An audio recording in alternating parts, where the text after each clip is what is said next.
Have you ever wondered why, of all people, did Jesus choose a tax collector to be one of his disciples? If you remember that in Jesus' day, Israel is under the rule of the greatest superpower of the world, up to that point at least, that's Rome. It is, of course, not cheap to be a superpower, so the Romans taxed those under their rule.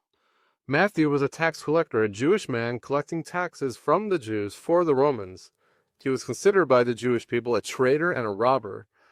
Tax collectors like Matthew were the most hated and despised men in all of Israel. And yet, to the wonder of everyone, and probably even more so to the wonder of Matthew himself, Jesus called him to follow him. All believers in Christ should wonder, be amazed at the scandalous grace of God that chose us to be disciples. Speaking personally, before I knew Christ, I was filled with hate and anger. I thought the Bible was a joke. I was so shy and self-conscious I could hardly speak or look at anyone. I had no problem going through the day not talking to anyone. That was a really good day. Never would my parents had said, Andrew is going to be a pastor. He just loves God and people so much. I wanted nothing to do with Jesus. I was happy doing my thing, but Jesus, in his scandalous grace, crashed into my life and called me to be a disciple. Maybe you feel weak or small or unworthy. Maybe you wonder, am I really the kind of person Jesus wants? Can Jesus really use me?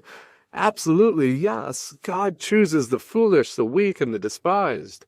God knows your frame. He knows your soul. He knows the real you. He knows your weakness. And in his sovereign, scandalous grace, he's interrupting your life. He's calling you to follow him. He's calling you away from a life of sin, away from a life of vain and selfish pursuits.